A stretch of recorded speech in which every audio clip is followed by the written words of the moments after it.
And relationships. Um, One of the things that I do notice amongst couples is very few of the ones that I have helped, that I've either supported or mentored through, a challenging time. But their roles, like what role, what hat they were going to wear, what set of hats they were going to wear in their relationship. Like, um, a lot of times people just think that that will organically happen. Like, we'll figure it out as we go. And that can be the source of a lot of arguments, misunderstandings, suppressed anger that turns into resentment. So let me tell you how one played out just recently. So this couple just had a second child, and they're in their middle 30s at this point, and things just are changing like all the time, because when they obviously got married, they didn't have any children.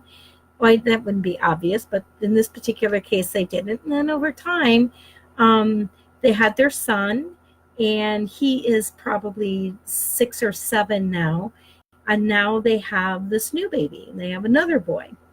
And since then, the little one's about 6 months old. And since then, there's just been more and more challenges that they've had as a couple, to the point that they knew that they needed better guidance. They needed some guidance, and maybe with better information or better strategies.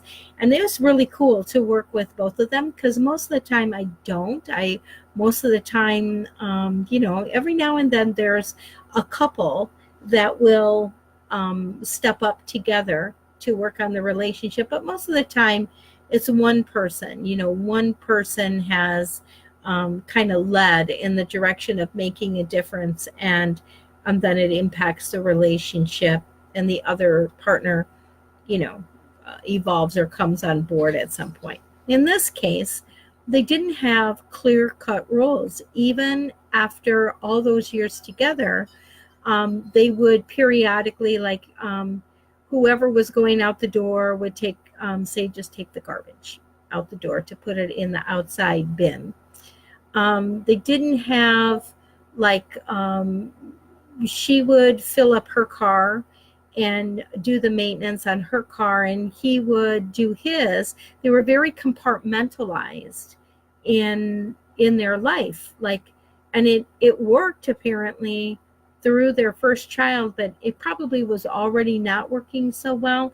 But it definitely got challenged when the second child came around, and a lot of mixed emotions of the mom, as far as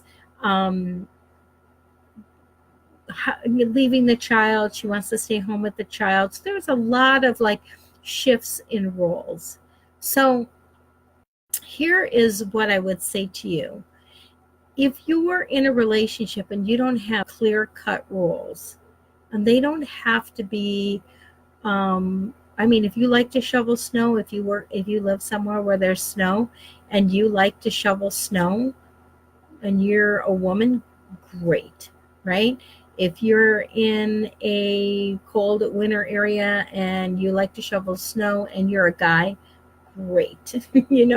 If you like to be in charge of getting the oil changed on the car and things like that, great.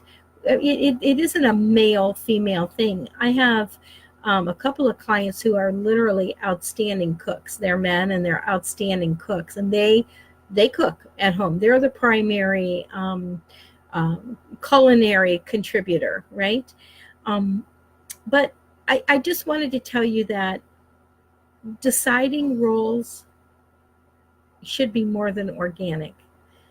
It can maybe at the start kind of be a little organic, where you're figuring out what he more easily does or what his strengths are. Like, if your roles can capitalize on your natural strengths, that's the best.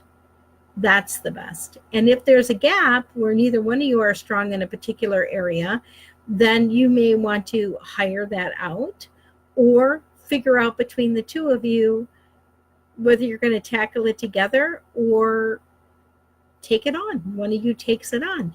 But the more upfront you are and the more you can speak about what those roles are and respect them, then respect them.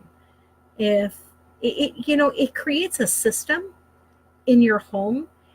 It systematizes your partnership from a fundamental practicality. And it takes away a lot of arguments. It removes the potential of hard feelings because someone feels like, I'm always doing this. How did this become my job? Well, if you find yourself saying that, then it's time to sit down and reevaluate your roles and reassign, or maybe share some of those roles that you've been wearing most of the hats. If your partner doesn't know how you feel, it's just a status quo for him or her. They don't know any different. They just think, why are you so snippy with me? Or what happened at work today? And maybe it had nothing to do with work. It's just there's this thing that you haven't been willing to share, that this bothers you or it irritates you.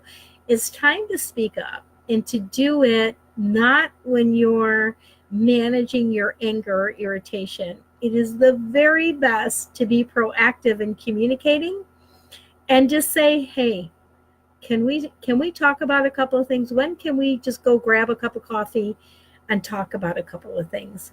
And go ahead and reevaluate whatever you need to talk about, but specifically the roles is what I was discussing here, because what I see is that, like, when you go to work, you have specific roles. You know exactly what you're supposed to do, and you know the parameters of the responsibility for whatever roles, whatever hats you wear.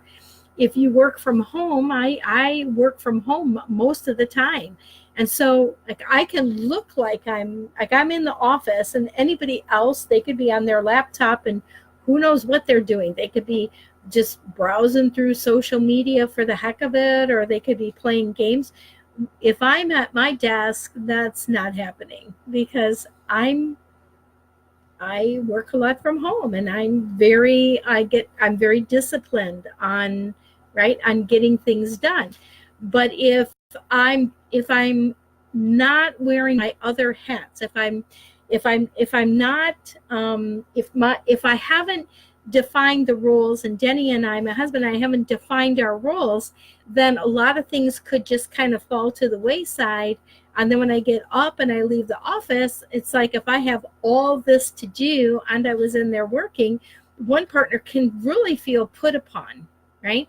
So you want to make sure that you're talking about this stuff, because, believe it or not, it's the everyday things. It's the everyday things that lead to bigger conflicts in a relationship. It's not talking and addressing just the everyday activities of living with someone, operating a household.